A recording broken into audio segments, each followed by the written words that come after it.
எல்லோருக்கும் பிடித்த நபரா இருப்பது சாத்தியமே இல்லை அப்படின்னு உளவியல் தத்துவங்கள் சொல்லுது. ஆனா எல்லா நபரிடமும் இல்லாவிட்டாலும் பெரும்பாலானவர்களுக்கு பிடித்தபடி நாம் இருப்பதற்கு சில விஷயங்களை ஃபாலோ பண்ணாலே போதும். அதில் முக்கியமான விஷயம் உண்மையை பேசுவது. சிறியதோ பெரியதோ என்னவாக இருந்தாலும் சரி, உண்மையை மட்டும் பேசுங்க. அது உங்கள் மீதான நம்பிக்கையையும் மரியாதையையும் பெரிய அளவுல உயர்த்த செய்யும். சில நேரம் பொய்கள் நல்ல விஷயங்களுக்காக பிறரை காயப்படுத்தக்கூடாது அப்படின்ற நோக்கத்துல சொல்லப்படும். அதுக்கு மட்டும் வேணா பொய் சொல்லிக்கோங்க. ஆனா மற்ற நேரங்கள்ல நீங்க உண்மையா இருப்பது அவசியமா இருக்கு.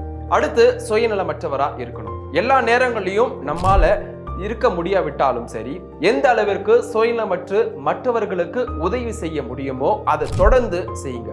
அந்த கருணையும் தன்னலமற்ற குணமுமே உங்கள் மீதான மரியாதையையும் அன்பையும் இரட்டிப்பாகும்.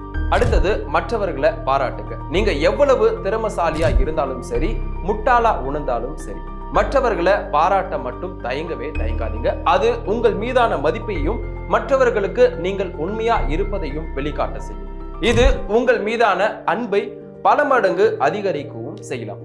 அடுத்தது, பிறர் உணர்வுகளுக்கு மதிப்பளிக்க பழக்குவதும் அவசியமா ஒண்ணா இருக்கு. ஒருவர் கஷ்டத்துல இருக்கும்போது உங்களால எந்த உதவியும் செய்ய முடியலனாலும் அவர்கள் உணர்வுகளுக்கு மதிப்பளித்து அவங்க சொல்வதை கேட்டு ஆதரவா நின்றாலே அதை விட மிக பெரிய உதவி எதுவுமே கிடையாது. இது அவர்களிடம் உணர்வு ரீதியா மிக பெரிய மதிப்பை ஏற்படுத்தவும் செய்யலாம். பல காலத்திற்கு உங்களை மறக்கவும் மாட்டாங்க அவங்க. கடைசி விஷயம், மன்னிக்க கத்துக்கோங்க. எல்லாருமே தவறு செய்யறோம், அதுக்காக கோபித்து கொண்டு இருக்க முடியாது. உங்களிடம் மன்னிப்பு கேட்பவரிடம் அவங்களுக்கு உரிய மரியாதையை கொடுத்து மன்னிக்க பழகுங்க.